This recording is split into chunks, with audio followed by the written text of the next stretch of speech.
Testing, testing. We should have sound. Hopefully we'll have no frames drop this time. If not, we may have to do a restart here and try this again. Let's see what we have coming through the sound. Soundy, soundy, sound.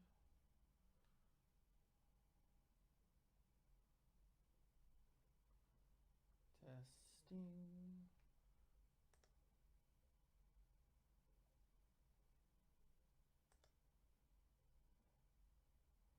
Let's check and see.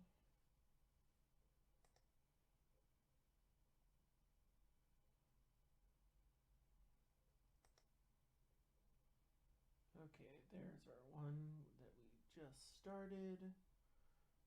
Make sure we've got sound. Sound. We do. Excellent.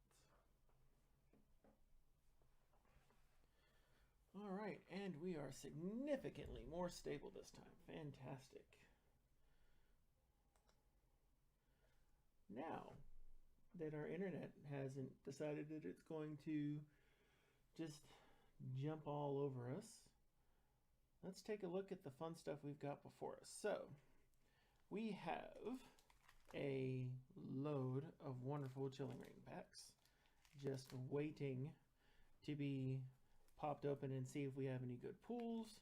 And as a bonus, we also have some Darkness Ablaze, some Vivid Voltage, and some Battle Styles to share as well. So let's get these out here a little bit. Let's give ourselves a little bit of space and room as we take a look at these great guys here. And let's get some packs open. Now, I have not streamed directly packs. We have been practicing some pack openings over on the TikTok account to kind of double check some things. Want to play with light, make sure that we've got everything looking good the way it's supposed to. Make sure that we can get all these beautiful cards actually showing off the foils when we pull them and all of that good stuff. I know we've got a nice big pile of shadow currently sitting there, so we will get that nice and adjusted. Excellent. All right, let's make sure that we can see all of our things. And yeah, we can play with a little bit of the audio. We have a mixer connected over into this side over here, and so we can adjust that. If we're coming across softly, let us know. And I'd say let's go ahead and start off with Chilling Reign pack, right? Make sure that we can do this in a way where I can see everything properly. Make sure everyone is getting the best experience here. All right. So it has been a long time since I got into Pokemon. I was a big fan of it back when I was in, oh Lord, high school. Packs were a little different then. One, we didn't get nifty codes in them because Pokemon TCGO was not a thing yet. We will be doing some stuff and doing some pack openings on PTCGO as well, and seeing how we can get those going. Let's make sure. So we're seeing the light wash these guys out quite a bit. Oh yeah. Let's want to make sure we get light in the area, but not quite so.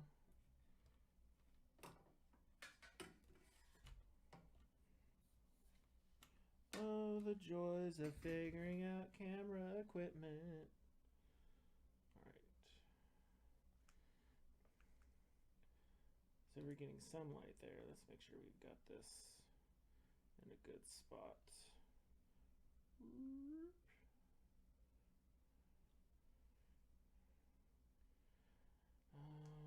The joys of cameras. I can see why people play with different cameras a bit. I can also see why folks use their phones a lot more. Just because this guy is having a heck of a time.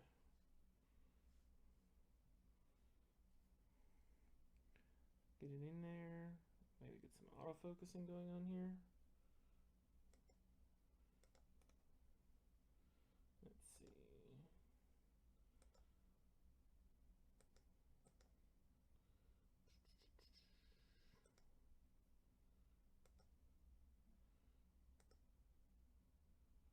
And we should be having that automatically occur.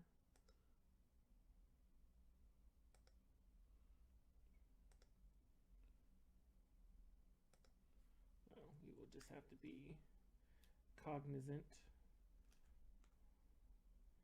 That's got to be because there's not the right kind of light hitting it. But we don't want to have... So we have too much light, right? We like wash it out. Like, bright!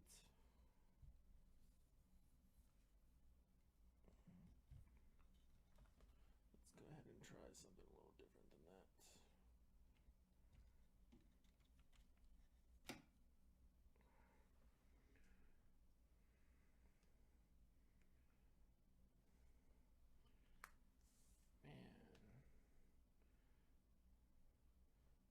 So we come in close, right? We're still not focusing quite well. It's like it's trying to focus on the background, huh? Let's see if we have a camera control that we can work with for that.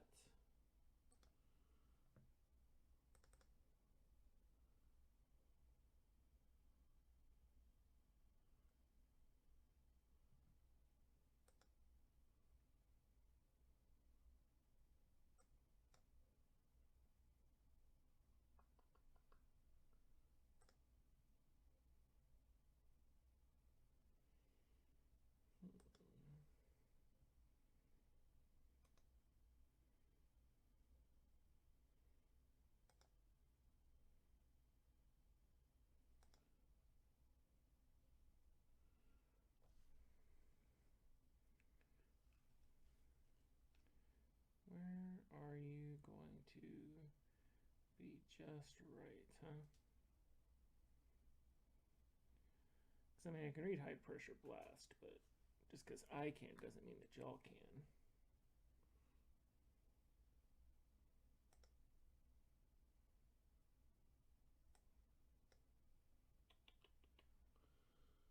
Let's see.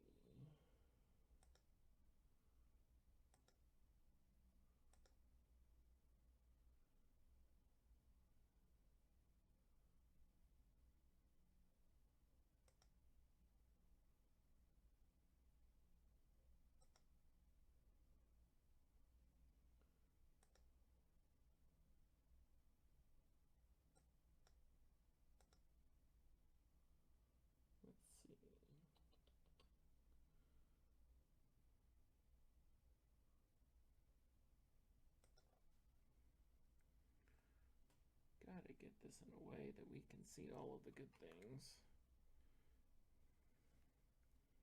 I suppose we can always play with it more.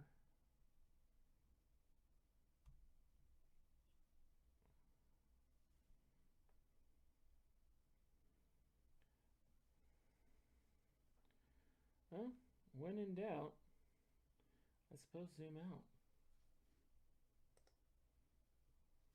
Hey, Delert!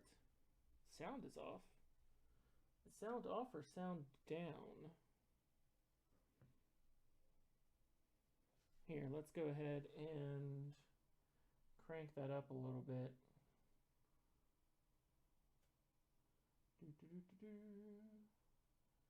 Thank you for jumping in here and letting me know. Alright, so we can always bring the mic closer as well.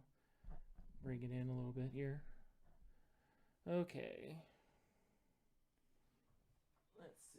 We can raise that a bit here. take that up our mains a little bit.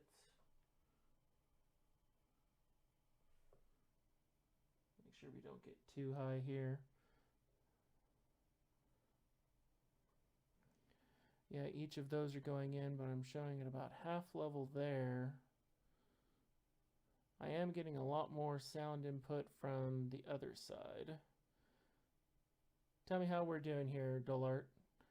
It's been a bit since we've done some streaming, so getting our sound back on point is definitely a challenge. Give it a little bit more here, because we should be seeing those sound levels a little bit more. All right, I think we're a little bit closer. So, have my eye on chat here, trying to see everything here. Thank you, Delert. All right, so we still here in pack 1. Got our goalette going. Make sure we're focused right here. I'm going to have to do something about the camera side of things here, I think. Got to find a better one here. Hey, Lianbu. Ooh, I like that shine on the cast form. One of the new things has actually been the reverse foils, and they've differed from the sets. I know they differed from Sun and Moon versus what we've seen for Sword and Shield so far. I've opened a limited number of Sword and Shield packs. Is there any chance we'll give away extra code cards that we don't need? You know, there is a non-zero chance of that. We're still accumulating for the Pokemon Online, but we, as you see, there is a pile here. So we'll do a little bit of giveaways here and there. I'll have to make sure I separate them. Ooh, we did get a minor hit here. Look at that Frostlass. Get you in a nice sleeve here. Actually, we'll go ahead and get the cast form in a sleeve as well. Get these guys over here.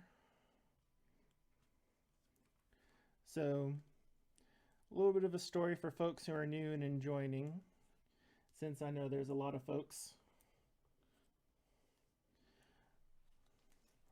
So, I am an old player. I played back when it was base set, Jungle, Fossil, Team Rocket. Way back in the day. And let's go ahead and... Ooh, can you see that? Give it a few moments there. Put that guy aside. Make sure that he doesn't get mixed up. We'll do a code every once in a while. And I played way back in the day. Back when 70 HP on a Pokemon was like... Whew. Yeah, the focus cam is really rough. I'm going to have to make sure we keep these right here, because otherwise we're not going to be able to see them properly. Probably messed quite a bit of the... Man, I am not digging what the camera's doing here. Am I going to have to get a better camera? I'm probably going to have to get a better camera. That or get my phone integrated into the machine so that we can stream properly on the phone. I suppose for when we do code card giveaways, that just makes it a challenge. Yeah, it's a challenge. Ooh, Scroll of Piercing. I will say the colorless foiling is fantastic. And a Sawsbuck. Not a hit, but I do say I really like the foiling on this guy. So let's go ahead and get you nice and over here. And also see if we can do something about that. It could be a light issue. Yeah. That's what it's trying to do. Let's give it a little bit of height. See what we've got going on here. the master of the scroll wheel over here. If we need to zoom in, we shall.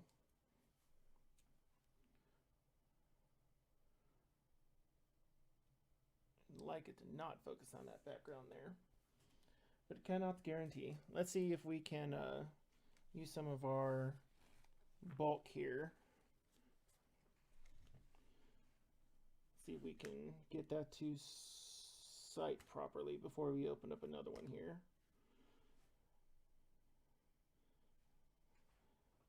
You want to tell us the difference between foreground and background now? Do we have enough distance between the two? The light color is still playing with that really hard. Let's see if we can, again, shift camera angle here and get a difference between foreground and background. So if we're up here close, we're still not getting the auto zoom that's supposed to be here. Come on.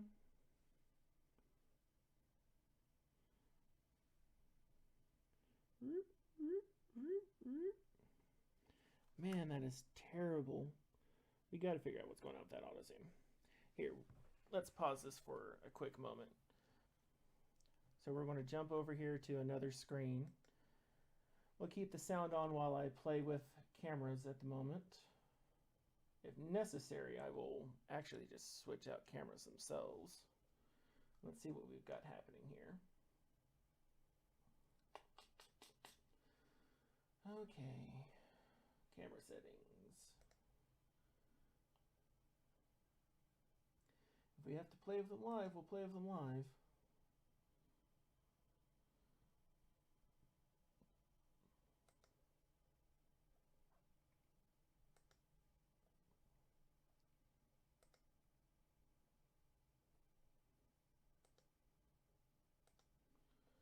Okay. So we've restored defaults. Let's see what happens when we... No, you are just being an unhappy chappy.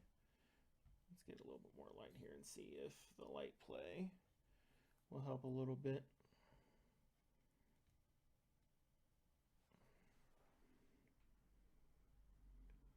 You should be focusing because you have an autofocus function that is seemingly disabled.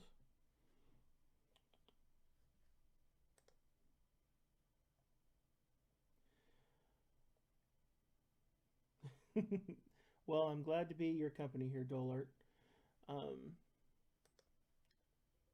hope your studying goes well, and if you care to share, be happy to know what you're studying at the moment.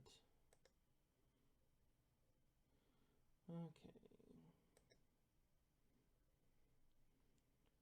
Output should be fine. Have the quality going there, fine, that's there. So yeah, we don't have an output problem, we have an input issue.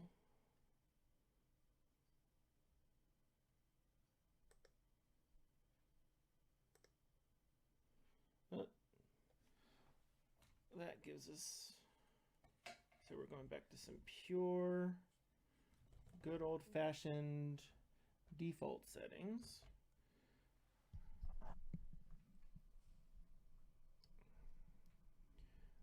Do have to play with the mic here a little bit, and let's get a little bit more light here.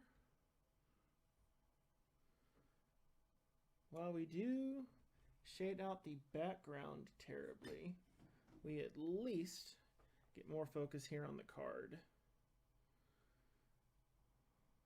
Guess I played with the defaults a little too much. But we can actually now see it. Haha!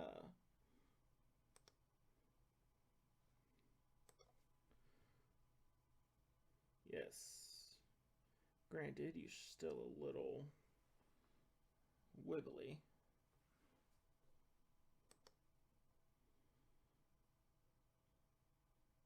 Oh, good. Mathematics is fun.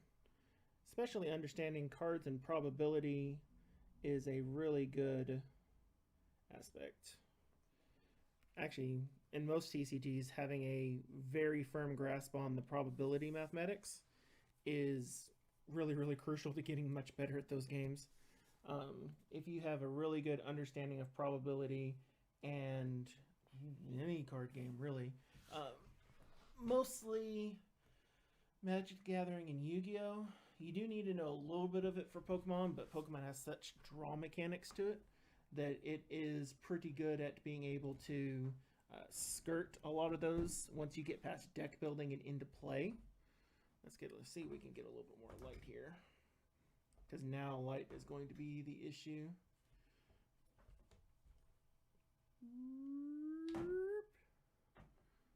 Come on.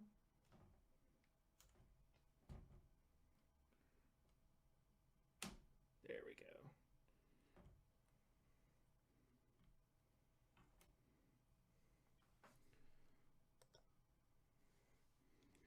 Alrighty. And probabilities, conditional probabilities. Okay. Light. Okay.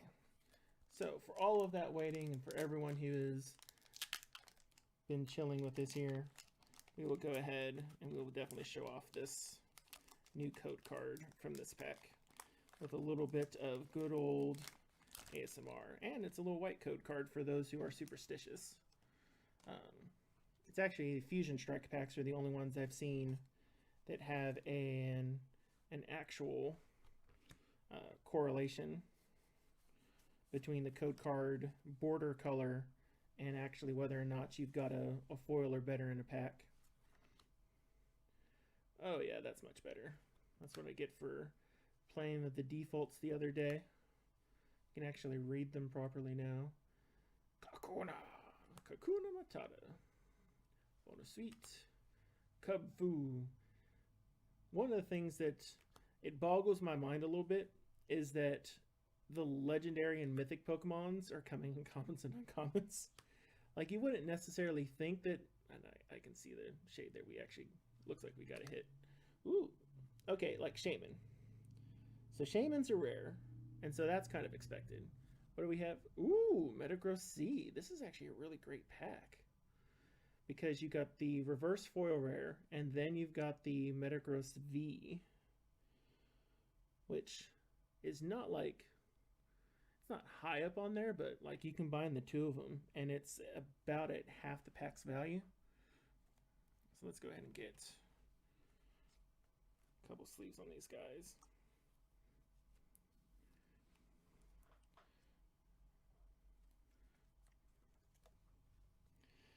I will say,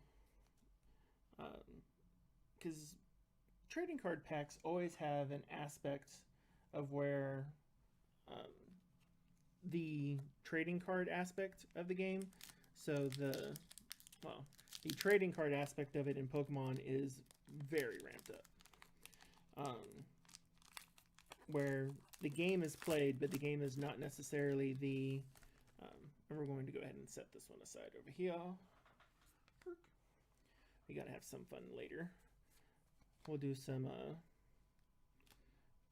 Pokemon TCGO openings as well. What are the big ones of these packs? I actually have that written down. Let's see, because we're in Chilling Reign. Let's see, Chilling Reign. So, Chilling Reign. So, Chilling Reign falls under the...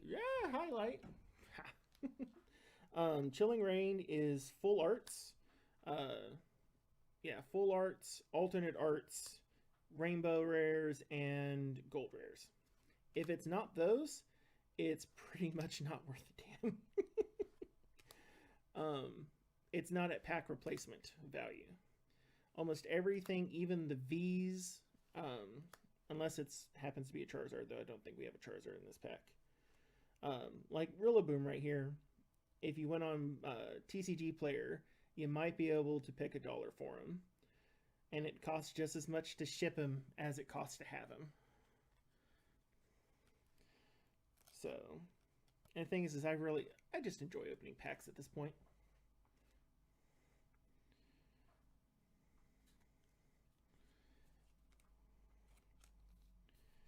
So, But I think a big reason that you don't have as much of the playable rares retaining any value right now is just because you've not had any real physical play. So any of the cards that are outside of the chase cards, they've just been so difficult to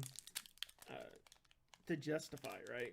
Because you essentially have, it's been a collector's area for pack openings at this point.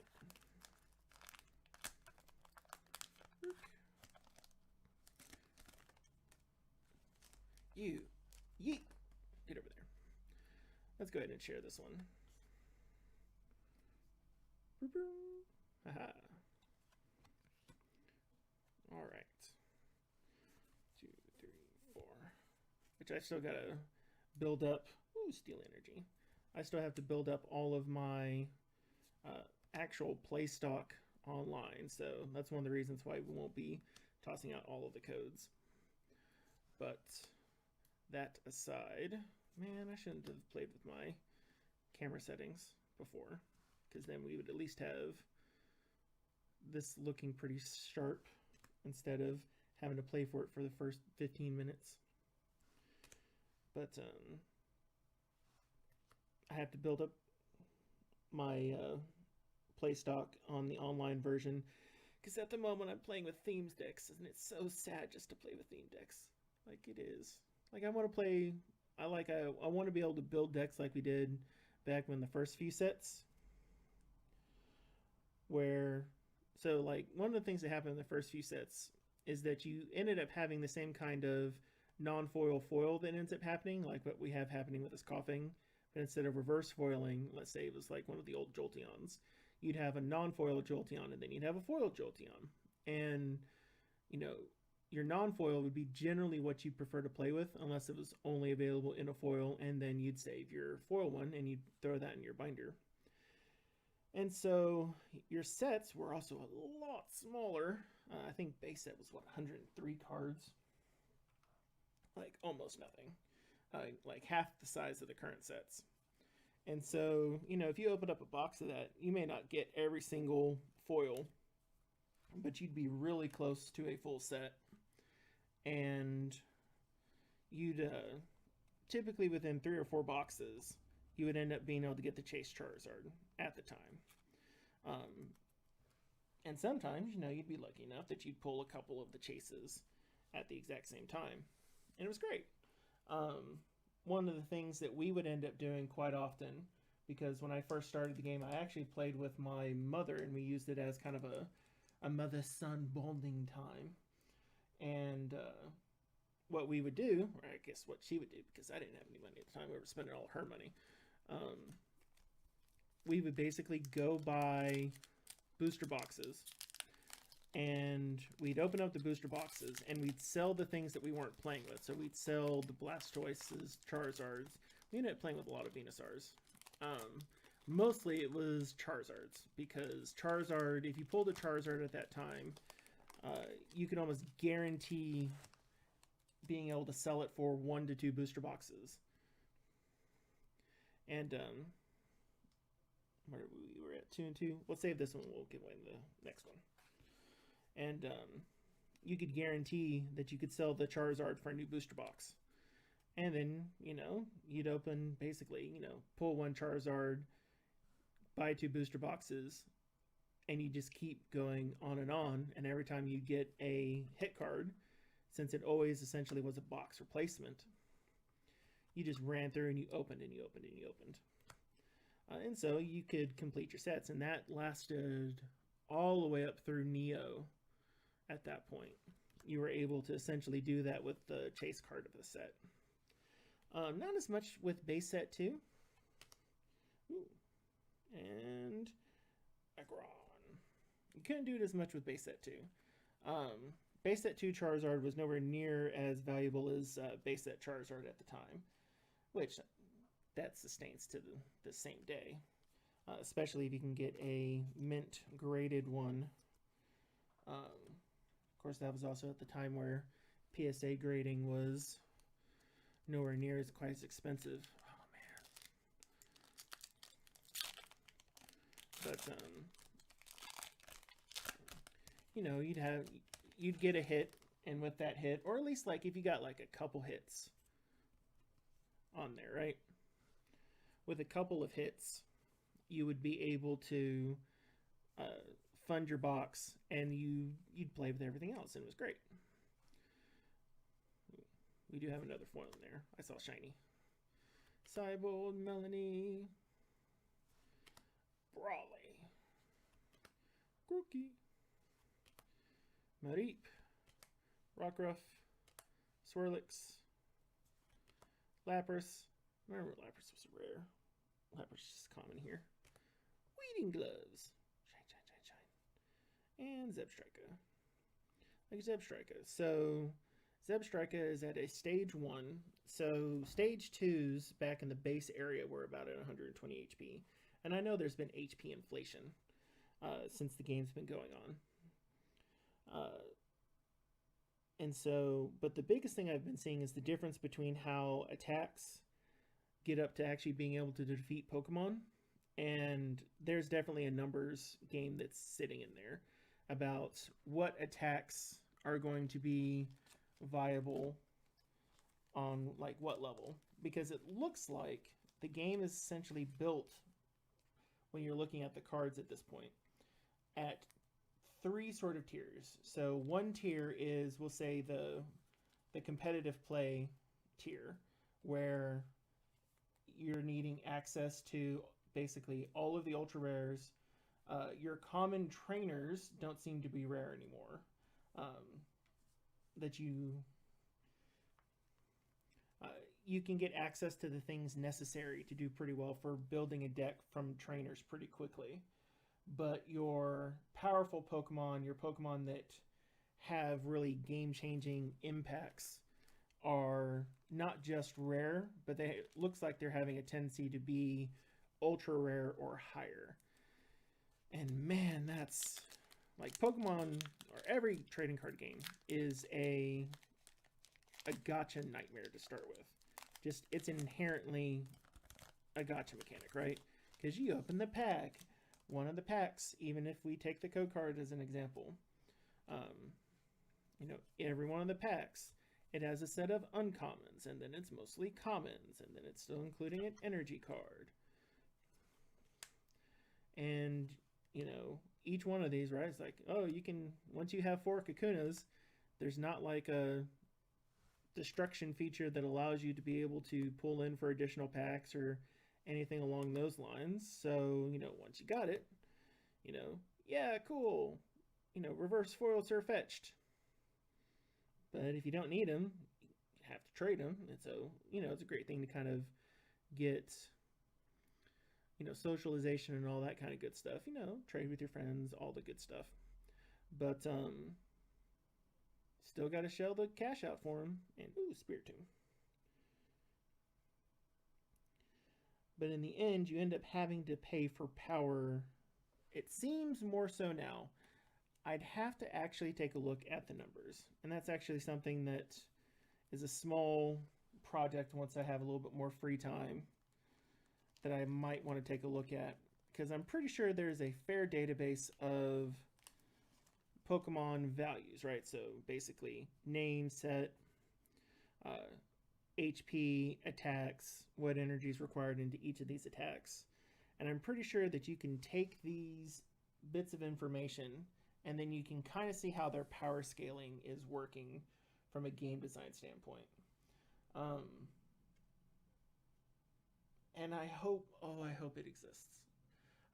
I don't know if that database exists outside of private hands at this point, because I wouldn't put it past like any of the pro deck builders having put something together like that. If I was a pro Pokemon TCG deck builder, I would have at least someone within the play group maintaining that kind of information, you know, just as a part of the general testing structure, especially because you've got the online version. Get this out there for some folks.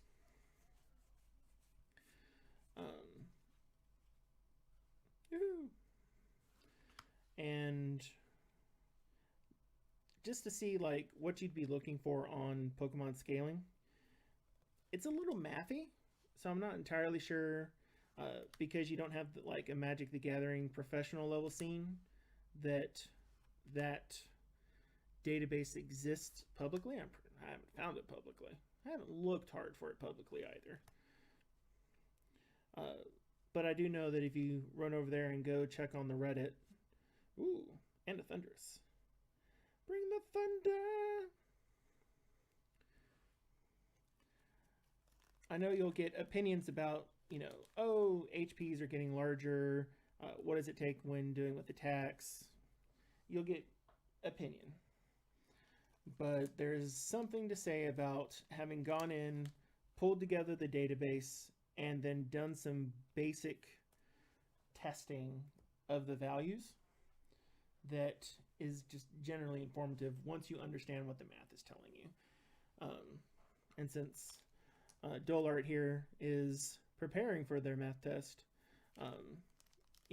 once you understand what you're looking for and what you're looking at, you can learn quite a few things. Since we're looking at a product designed by people for people, there is always going to be some level and shape of a pattern that exists, which makes it's actually one of the things that gets lotteries in as much trouble. They forget that whatever idea they have is still an aspect of a pattern, and if they don't account for people being smart enough to figure out patterns when incentivized with money, that if they're not too clever, someone will figure out how to break the lottery. Then they make it illegal, thinking that that's going to stop them. No. So, the fun part about it is that it's not as much about it being science, it's about recognizing the pattern recognition of developers in a Volcanion V, who I think is worth $1.05. Nice. That is our second V out of this stack.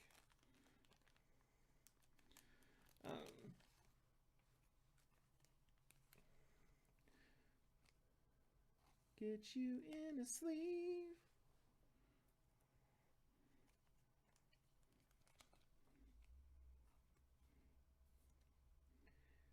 Chain. Let's see, so far our hits are Volcanion V. Let's see what other real significant hits we've got. The Tornadus is probably one. Metagross V. And the actual other hits. Thundurus, Frostlass, Rillaboom.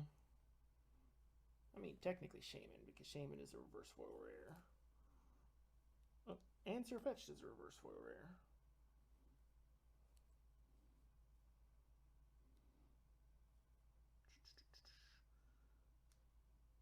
Oh, and Serena is a reverse foil rare. Let's see how we're doing so far. So if we take a look of what we've opened thus far, and so we've gone through a nice, probably an ETB's worth of packs. Here's what we've gotten so far. In here. So Serena, reverse foil rare. Sirfetch'd, reverse foil rare. Shaman, reverse foil rare. Rillaboom foil. Thundurus foil. Frostlass foil. And then the Metagross V and the Volcanion V. Yeah, I know that Volcanion is super sexy. Alright, let's get you over here, bud. Alright. Let's go ahead and shake it up a little bit. A little bit of Darkness Ablaze.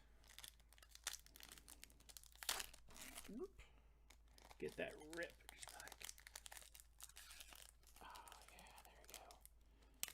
The power of the cardboard crack, and that code is going over here because I know I need more Darkness Ablaze cards online. Whoosh. The next one will be a code. Got him. Oh, Oh, do you see the foil? There's something there.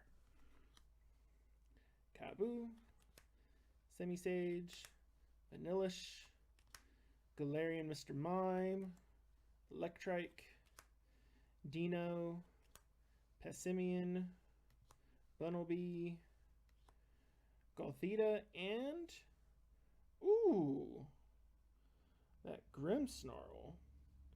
So 114 out of 189. So Grimmsnarl V. Well, aren't you just pretty?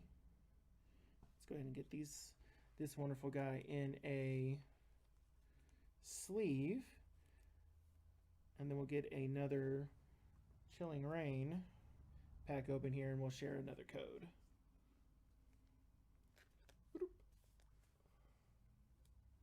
Get this guy here. Get a little cleanup here. Eat that packaging over there. Yeah, it's not bad. But we've got a stack of stuff here. Ooh, before we move on to the next pack, which will be this guy here, let's show off something fun. Let's see. Is this something fun? Yeah, this guy's fun. So, let's make sure we can see fun stuff here. This is a 20-year-old booster display box with quite a bit of our vintage cards in here. Let's bring out a few of these guys. Let's see what we have here. So I'm still going through some of these. And here's some of our vintage stuff that we've been pulling through. So good old Electabuzz, first edition Rocket Dark Jolteon, our non-foil, a couple of our non-foil Dittos. These guys, these are some counters that came in some of the Japanese packs. Found the backs for a bunch of the Mews. I believe these came off the old Black Star movie promos is where this backing came from. And we have good old fun stuff like Beedrill. I don't know why I have the evolution line. I think we pulled it from a deck of Weedle, Kakuna, Beedrill. Oh man, computer search back in the day.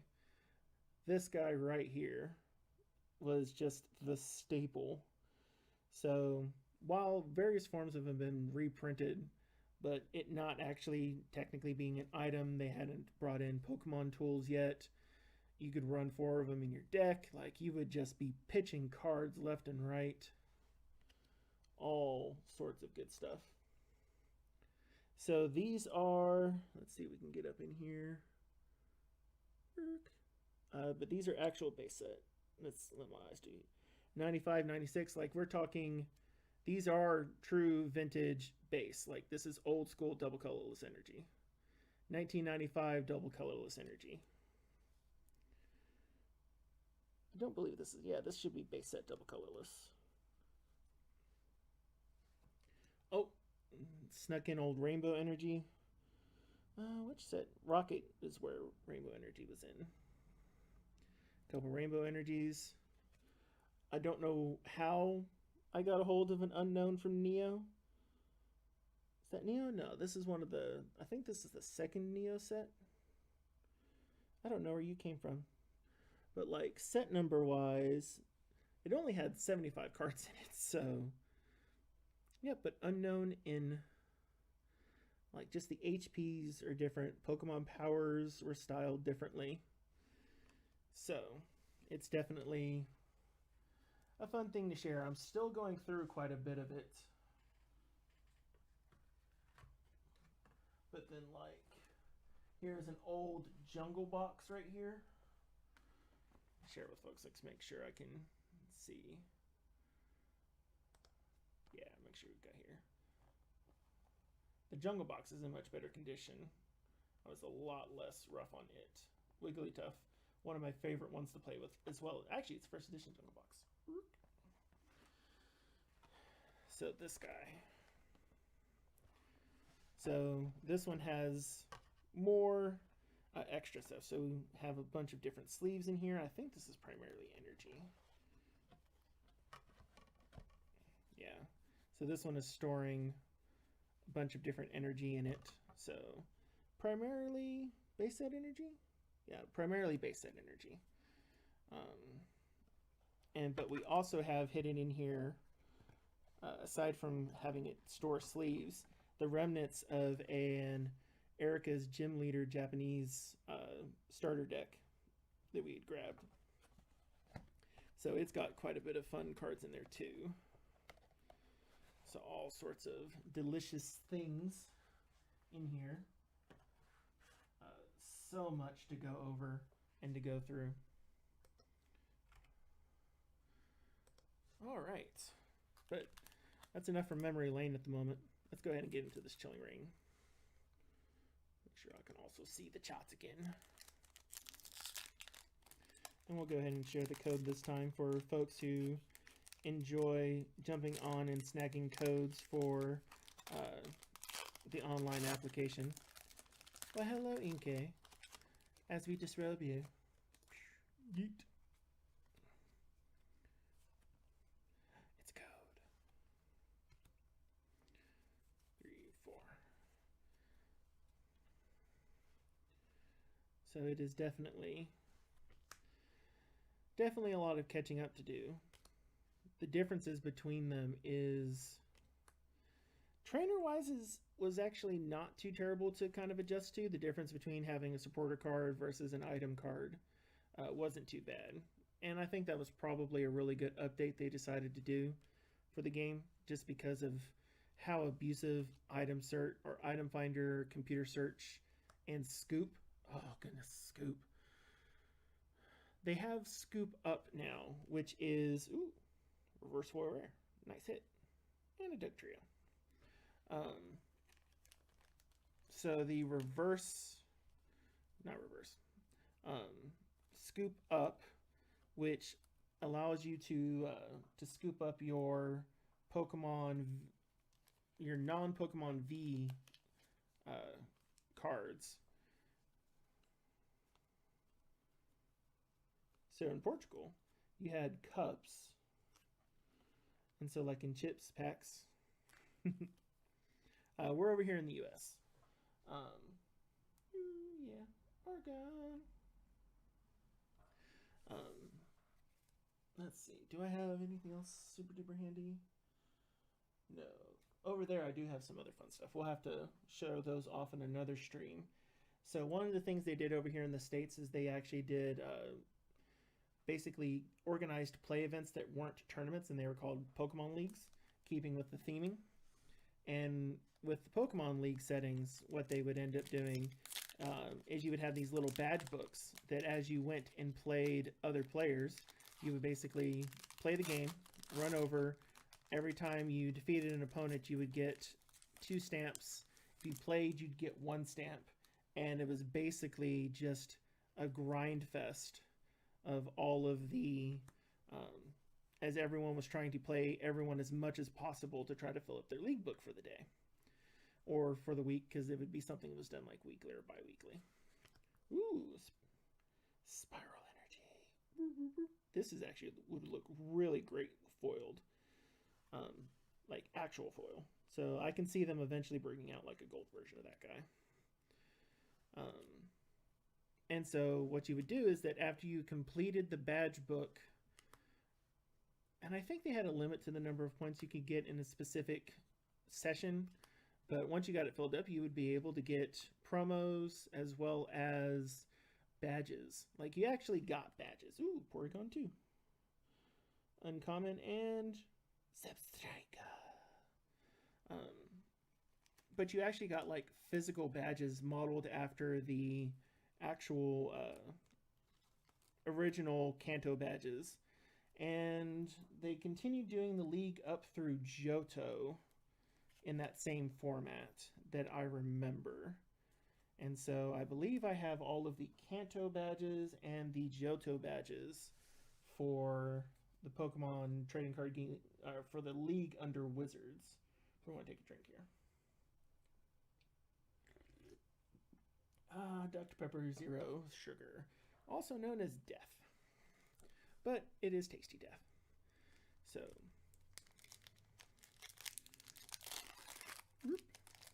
we're going to hit a Darkness Ablaze one here. And so we've had those saved. And actually, I don't think you can see the blue binder behind me. But the blue binder over there is the... We'll share this code this time. The blue binder has all those in there. And we just found that yesterday. And I got it from my parents' shed of all places. So the poor things are yellowed. And so part of that is the material that they made them in. Ooh, hiding energy. Another part of it is just... yeah, the materials not designed to carry over time. Because even when they're covered in plastic and cellophane, it's not like you can guarantee. Galarian Mr. Mime, Hydreigon. You can't guarantee that they're not going to age. I mean, heck, it has been 20 years that they've yellowed it all. Just shows that the plastic and resin is held up, that it's not just like falling apart. Did as rapidly as possible, right? Like they had to get those to print shops and get them mass produced as quickly as possible, trying to get as much as they could out of the people joining and playing the game. We're going to save this code. Whoop. And so, you know, which they could have been made in. I bet there were energy. But it was still would have been an undertaking.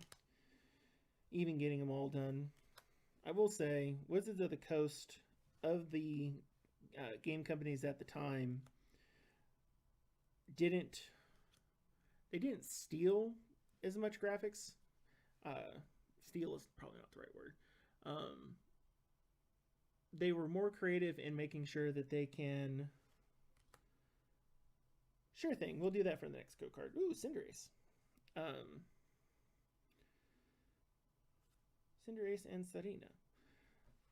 So of what they did at the time, they reused an awful lot of core graphics. Like I've seen Lugia reused, like that core silver version of Lugia,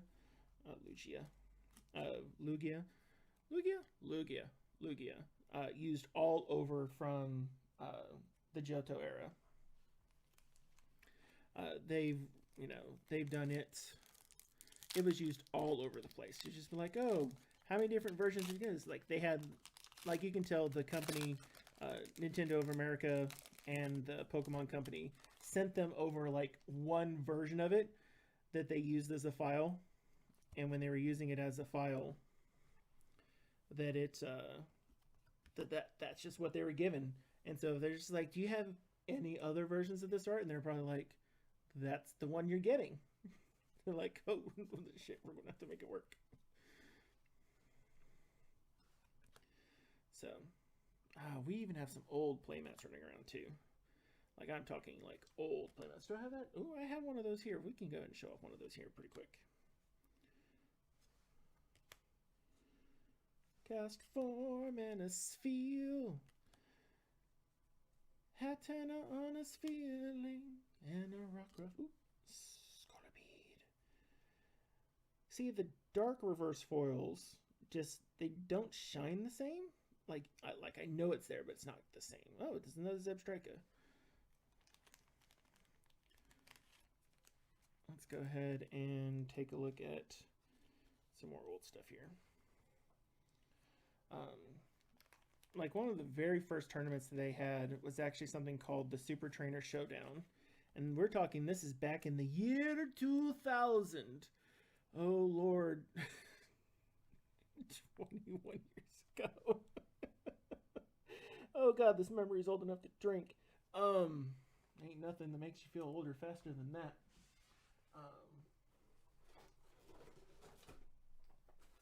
That's a 20-year-old deck box. It's the fat Pikachu, look. Chubby Pikachu. I feel a kindred with him, except he was chubby then and got thinner. Alright, here we go.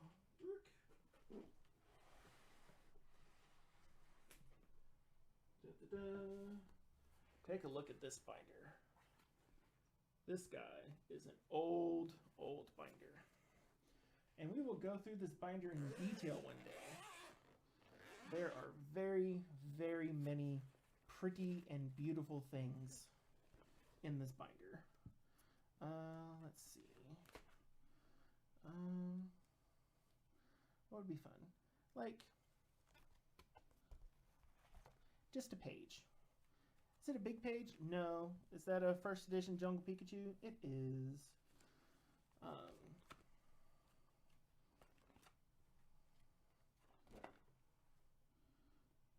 Here's another fun page. I think y'all will appreciate this one.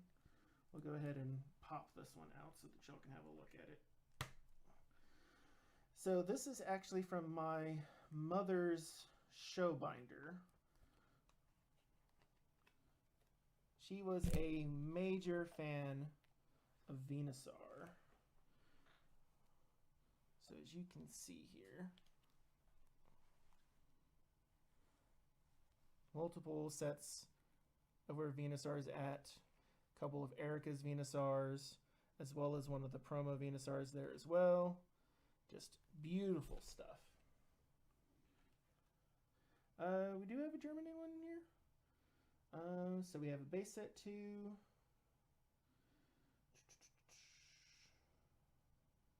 We might have a German one in here too. English. Yep. Base set 2 had 130. Promo Venusaur was promo number 13 with the other one. But yeah, all sorts of good stuff in here. Oh yeah. Base set 1 Germans. Dodu. Feuerschlag. Tramato. Profund.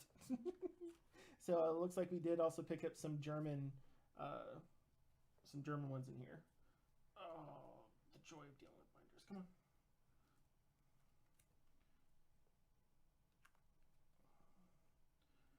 Let's see.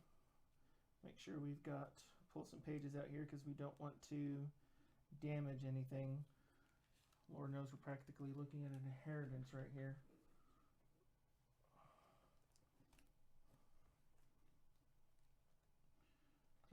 Close. All right, let's get to the back here.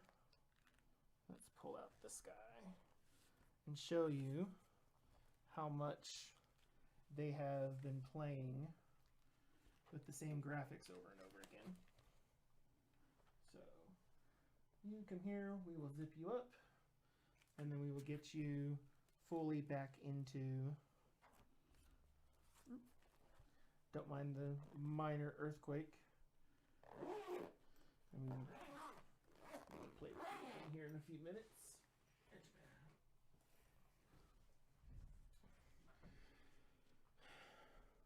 Howdy, Josh. So this is an old league playmat. So they gave these out right when they were actually doing Ancient Mew. Let's bring this in under here. See if we can, let's get this laid out so that we can run back through memory lane. All right, let's take a gander with me here. So, back with the Pokemon movie 2000, they were handing this guy out. And we've got quite a few of these guys. And so it was a guess to try to figure out what was actually on what made Ancient Mew what it was. And then, so you can tell, like, here was the actual graphic. So Warner Brothers, so they had someone design and do this graphic, which is probably one of the reasons why you don't see it on any of the other Japanese material at the same time. And then here's the playset. So they have the spot for the prizes, up where you're up in the arena, throw your bench to one side. Yep, so they gave you a playmat here. I wonder if I should get one of these done as a get it laminated or something along those lines. In any case, it's still one of those things where it's just like, you know, how do you figure out actually what an Ancient Mew does? You know, how much HP does it actually have? That kind of stuff. So, if I had to take a guess, it has its Mew. It looks like it's 50 HP, maybe 40 HP. Just solve the clues. 2 psychic energy. Looks like probably 1 retreat cost. All sorts of good stuff. I do play the online game. I don't have as much for deck building played out yet. So that is one of the things that we will be working on and hopefully providing a little bit more content for here soon. Let's go ahead and get back here.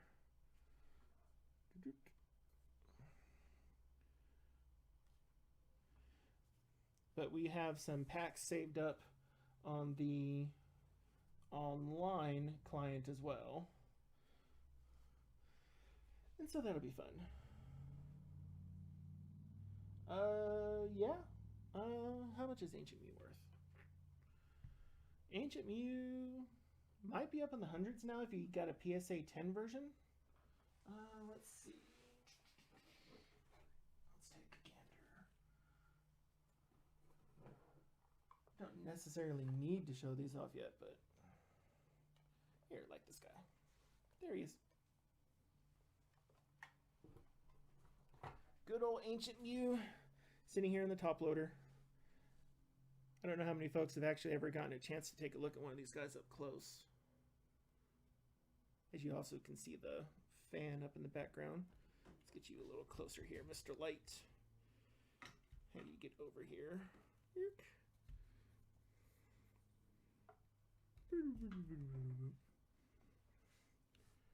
Yep. Here's the back side. Shine, shine, shine. Look at it shine.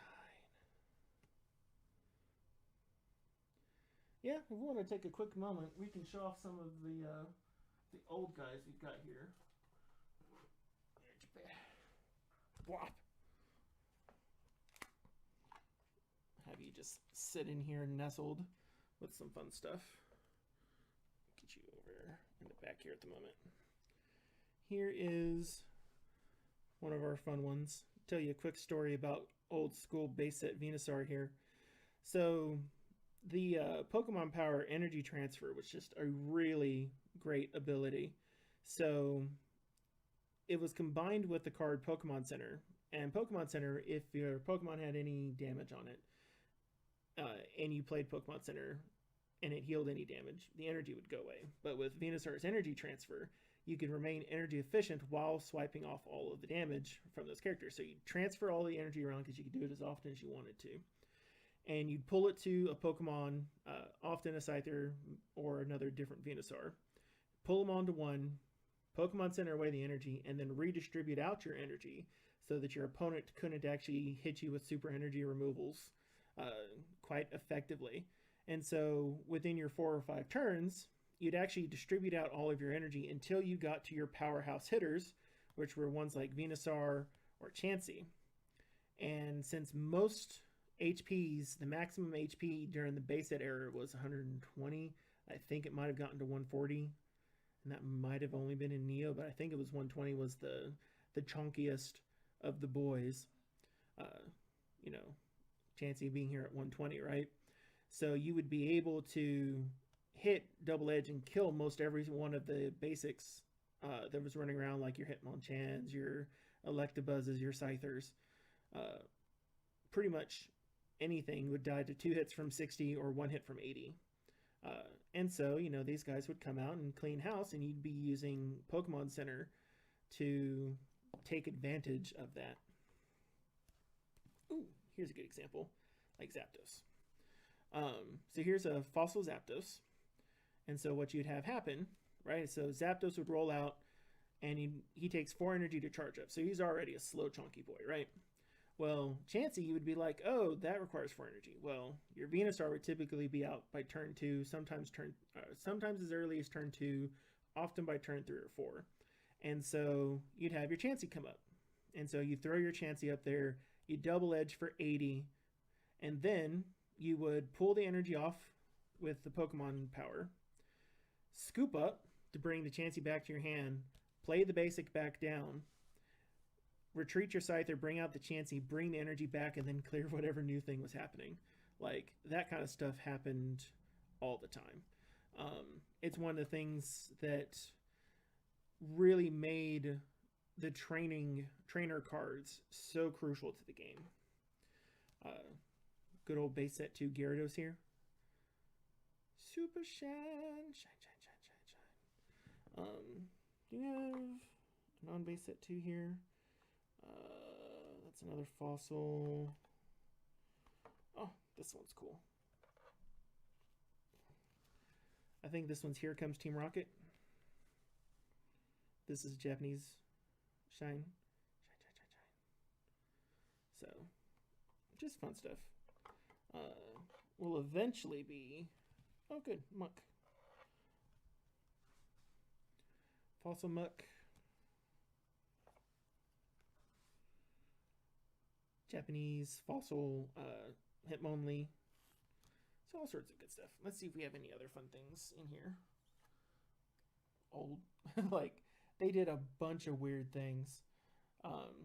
Just mini playing cards that they did. All sorts of crazy stuff.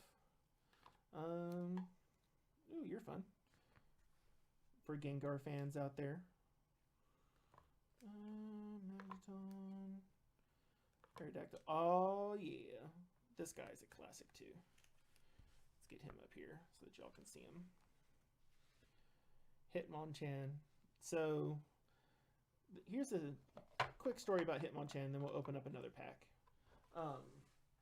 So, Hitmonchan is in a really interesting spot for basic Pokemon, and it's part of what really hit that early metagame. So, it had 70 HP and a 2 retreat cost, and the game was pretty slow until everyone started figuring out how the trainers worked.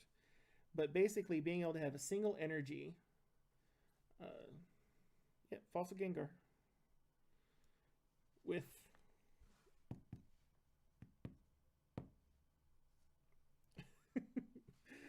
a couple Pocket Monster dealing with bobs in there. But yeah, that is a Fossil Gengar right there. Good old Hitmonchan here next to him. But so being able to run out there and attack for 20 meant at that point that most basic Pokemon died in 3 hits.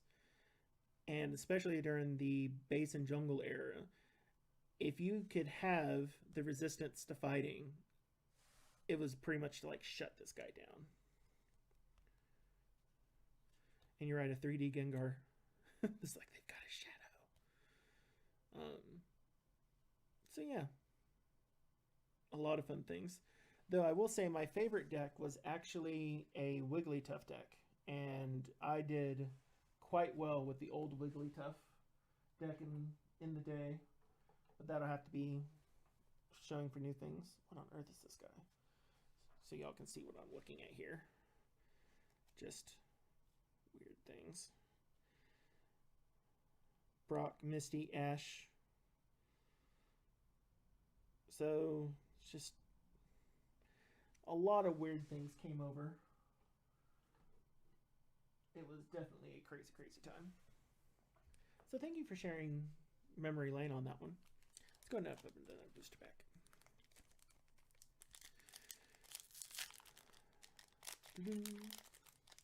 Wigglytuff deck.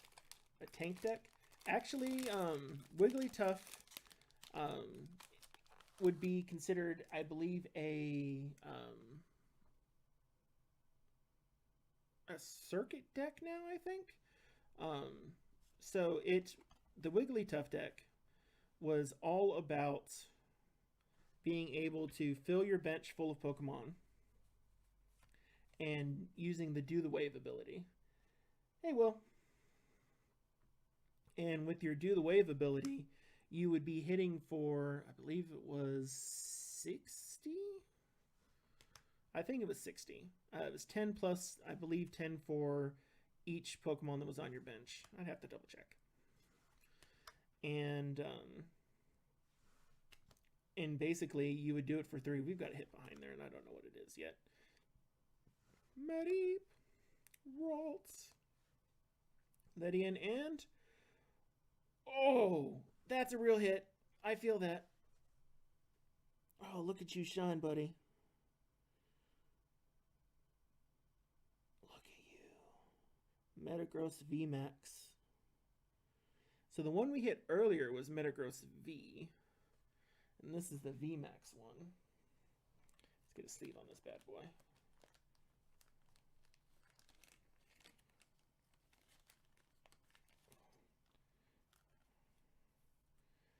Get you sleeved over here and get you into the actual hits pile. And let's get a sleeve on the Ledian. That was a nice hit right there. I believe the rough numbers is roughly, if you have a booster box, you can expect about 8 considered hits per booster box, so 8 per 36 packs. These Chilling Ring packs are actually sourced from multiple sources, though. It's not like we just pulled them from a... This is live, Will. There might just be a bit of a delay. All right, let's get these guys over here. Let's go ahead and hit a Chilling Ring pack.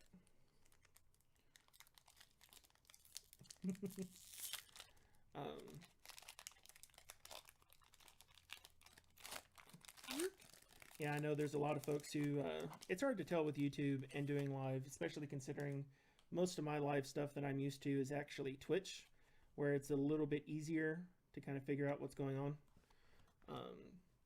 But we're playing on YouTube, so is what it is.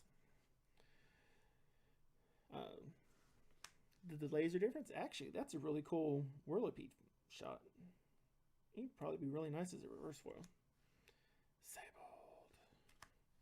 Larion, Goret, Deerling, Sneasel, Farfetch'd, Furfro, Rockruff, Shine, and, ooh, Porygon Z. Nice.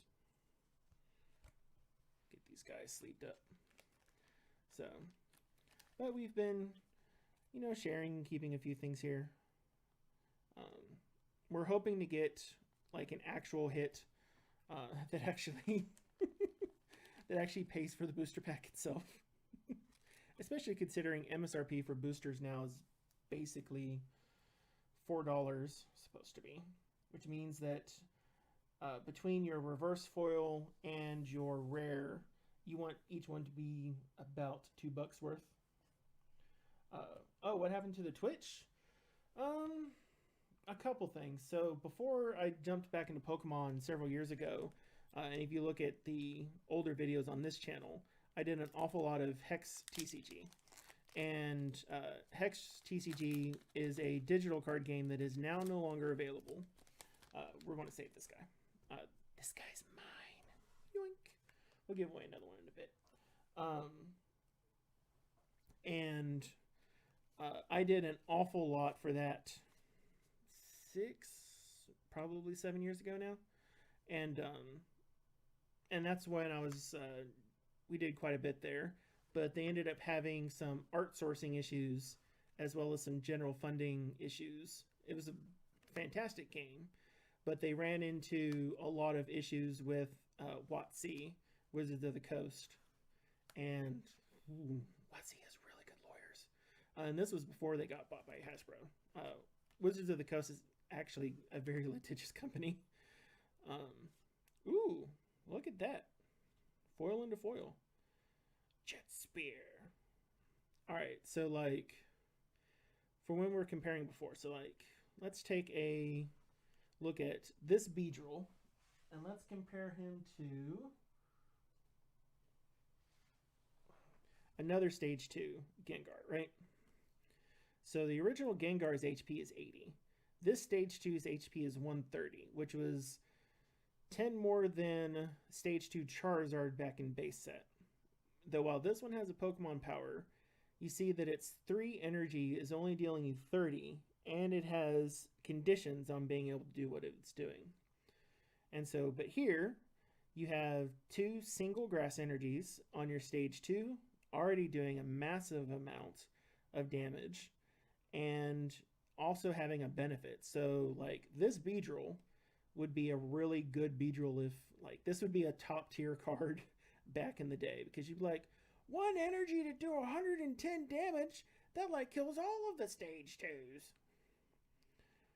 Active Pokemon has any special energy attached to it, you just knock it out.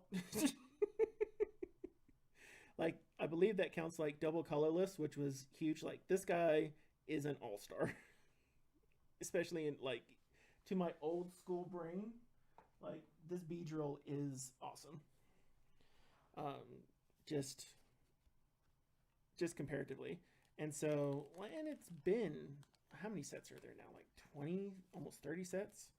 There's quite a few sets at this point.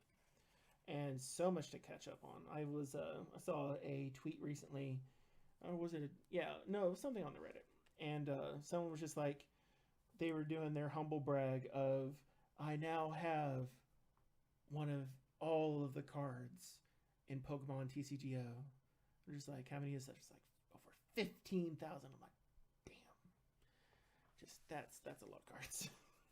That's a lot of persistence, because you would have had to have been in it since, oh goodness, since PTCGO came out, which is a lot of different client evolutions that it's had to have gone through. Like, that's some dedication and some money that's been thrown at that.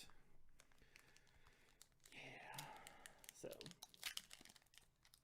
now, I do know that when Pokemon left WotC, and WotC was running into some, we'll say, issues with how Japan was balancing the game, because Pokemon, in its early stages, really went through the Yu-Gi-Oh! School of how things are balanced, which it was rule of cool over competitive balance, and that there was any balance in the first several sets of the Pokemon card game is just a miracle.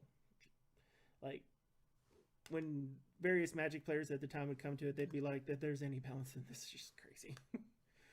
Of course, that's shortly during the time of, like, right before Urza Saga back in Magic yesteryear. So take it with a grain of salt. Sweet. Setting. Oh, I always like it when there's, like, an evolution pairing. I have had it one time where the rare has also been the same as the reverse foil, and that's always a little weird. But once it left Wizards of the Coast, I know that there was a massive rebalancing of the game, which it needed. It flat out, it needed it, because you could just get away with so much stuff. And so the ebb and flow of the game is definitely different. Make sure we've got this over here. I need to take a quick drink. You'll have to mind me.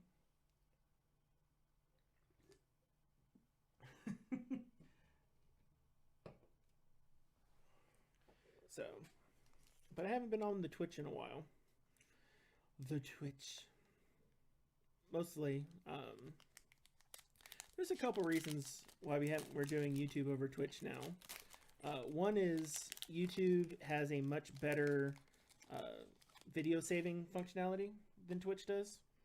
We want to save this one for us. So your content after you go live here is going to fall into YouTube's searchability, and you basically have all of Google's efforts that they've put in for discoverability hitting all of your existing broadcasts.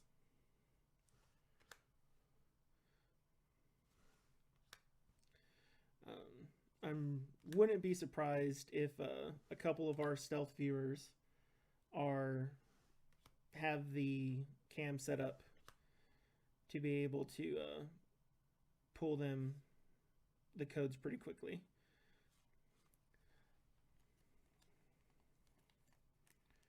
So I know we do have a few viewers running around in here.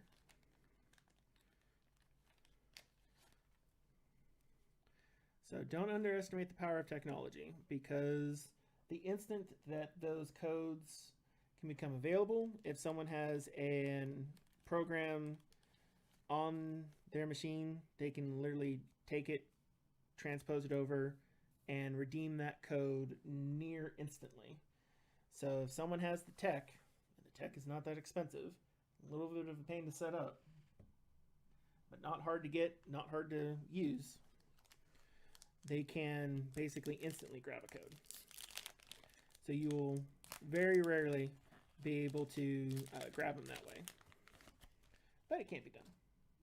You're trying to build the Ushurifu and Melanie deck. Ooh, that sounds fun.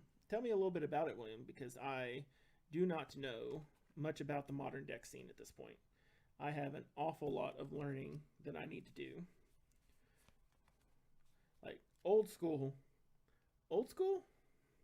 I guess vintage school, vinyl records school level of stuff.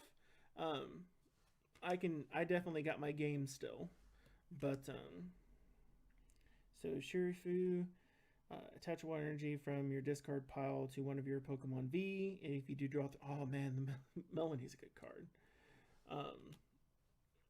I'm hoping to go live a lot more often, Dolart. I've been doing an awful lot of groundwork, because one of the things is that I want to get to the point of being able to sell the pulls. Ooh, pretty Lapras. Look at it. I think you're worth money. Blaziken, you have to remind me, but I think Blaziken V is a little bit of money here. That high jump kick. Look at you, buddy. All shiny. Get you over here.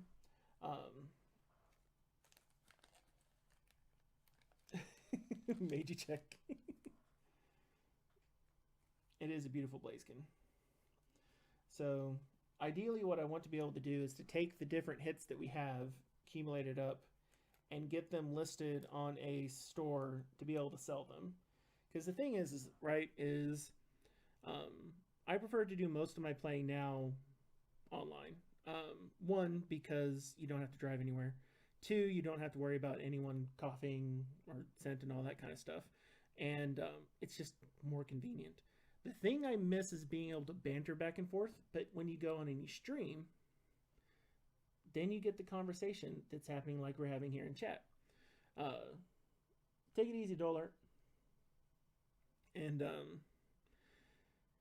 so you can get a similar vibe to it. That's probably the biggest thing, is having the conversation and gathering together is probably the thing that I miss from playing physical TCGs with others. But man, not having to remember the rules, oh, that is nice. To know that if you make a misplay, it's because you actively clicked and screwed something up, or you got absent-mindedly done something, then you just missed an esoteric part of the rules, like that kind of stuff. That's one of the nice, the auto enforcement of rules and the prevention of like sleight of hand on the cards, like that kind of stuff. That's what I enjoy about the physical game, or the digital version of the physical game.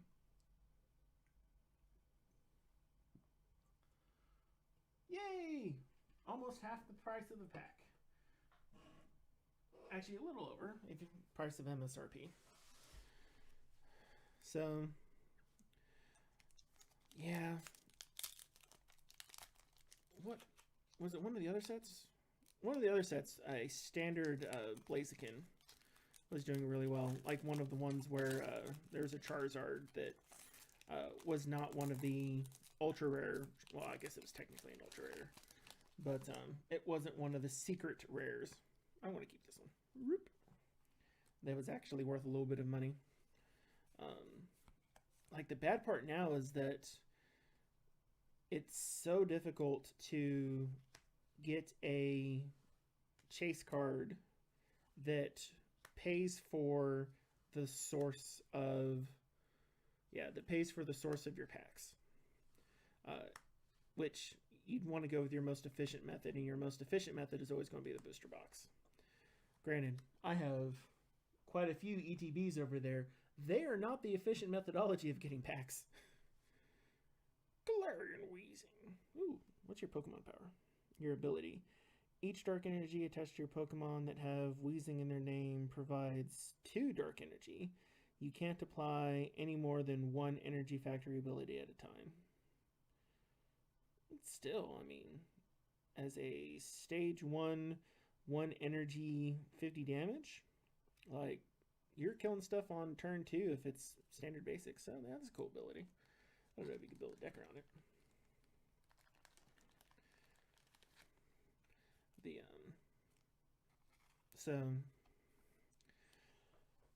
Though I think one of the big differences between then and now when it comes to boosters is embracing the secret rare, the full arts, the alt arts. Like, that in and of itself is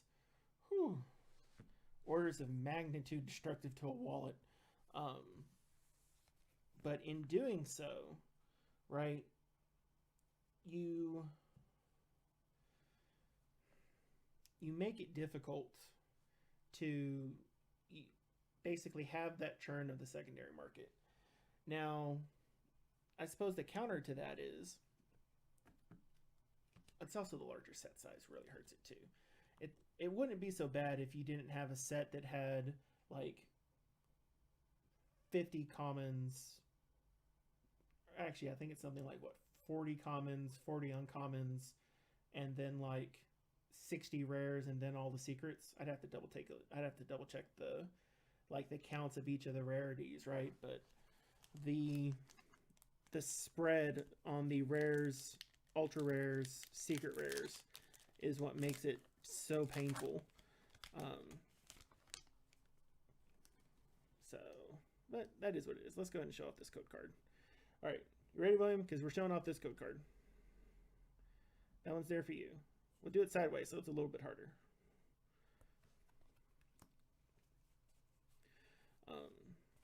So those additional rarities just make it so rough on the collector's pocketbooks. What makes it hard on player pocketbooks is when those rarities are the tournament necessary cards. Some of that's eased by what appears to be their stance for trainer cards, which often make up a third of the deck sometimes. But like your basics and all of that, like, oh hey, I always like when this happens, when you end up having this, right? But at the moment, these are just opinions.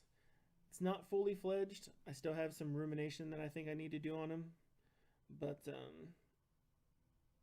I need to take a look at the power of those cards that are playable to what is in the ultra rare slot.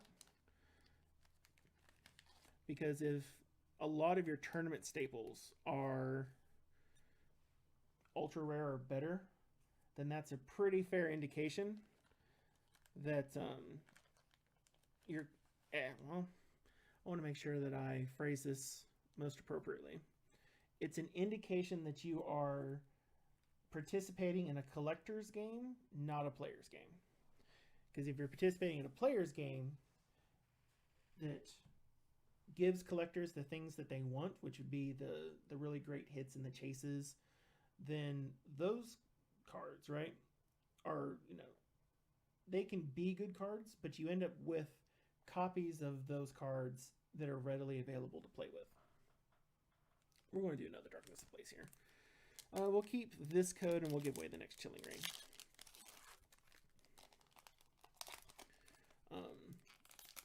You would wind up with a lot of playable cards in the hands of the players, right? So it wouldn't cost a ton to build a deck, but it would cost you the same amount of collector's money.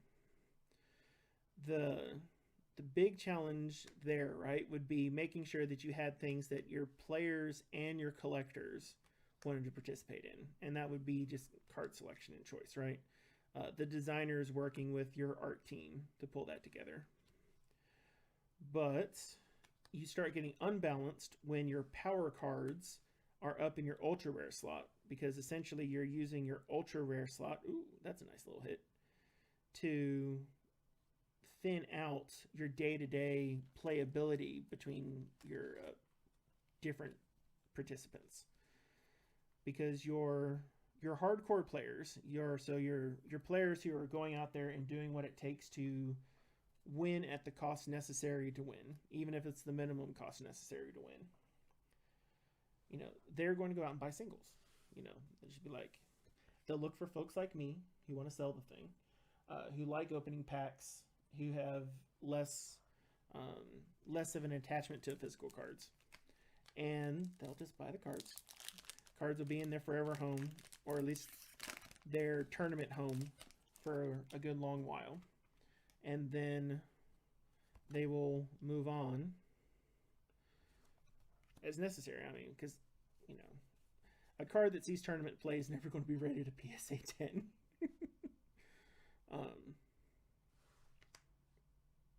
And so, ooh, Spiral Energy. I still think Spiral Energy would look fantastic foiled. Peony. Sobble, we saw him earlier. Bone Sweet. Furfro.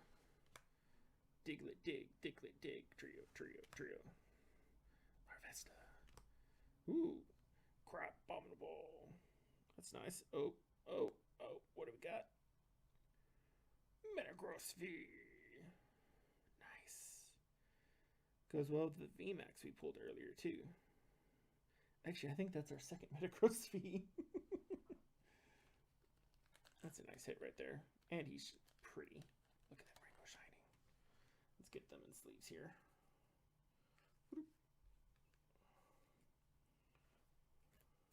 Get you over there. And like, if I look at like the number of rares out there, right? If all of your playable like tournament stable cards are rare, like even if they're foils is fine. Like the rare prices for pretty much all the current sets, with limited exception, are like $1, right? Like if it's only $4 to get like the star cards in your deck to like make it functionally viable, that's not a problem. If your deck costs $30 to build, perfect, right? Because why? You buy starters for like 15. You start running into a challenge when you're just like, how much does it cost to build your deck? $400.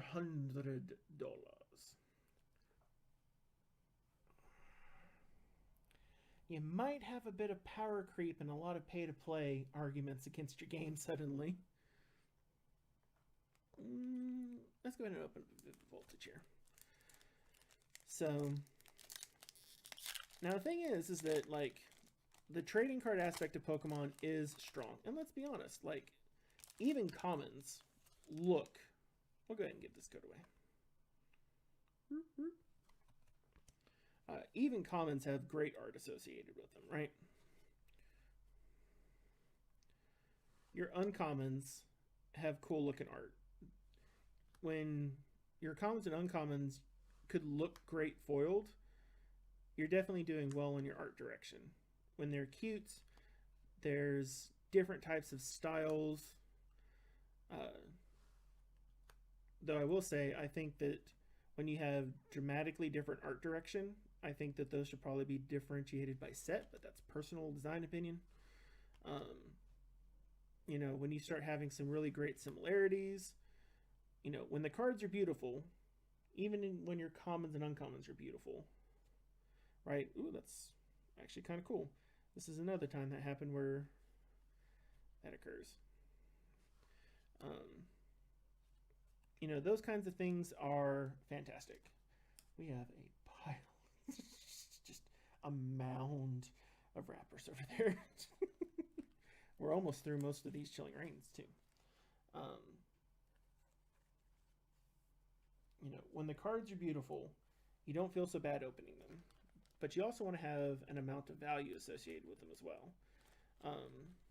Oh, the light went out. We've been tousled into the dark ages. Is there a way we can get a little bit more light over there? I don't think so. Ooh. We got a hot one on top of that.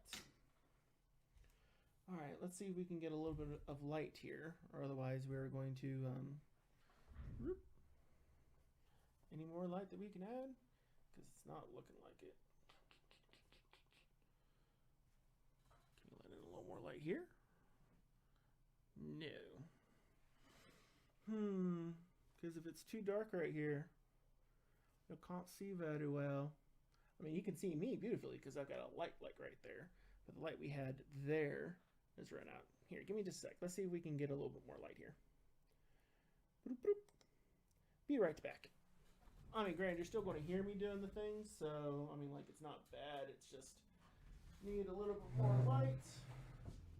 Drag a light source this direction. There's a different kind of light. Even though that's really stretching.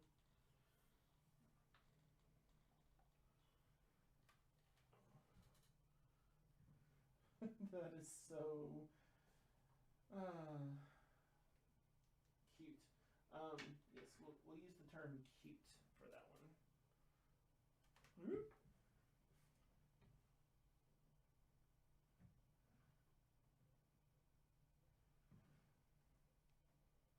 That is not a viable solution. That's more viable. Still rough, but more viable.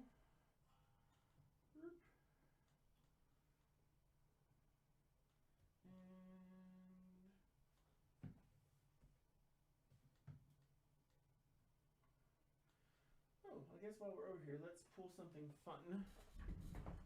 Now let's see if that helps solve our...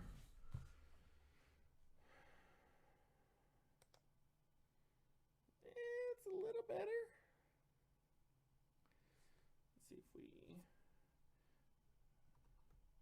get a little height. A little more light. Still a little rough. Let's get a little height here. See if we can get a little bit more.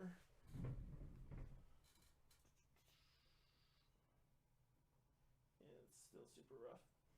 We'll have to make do with what we... Actually, you know what we'll do? Here, give us another moment.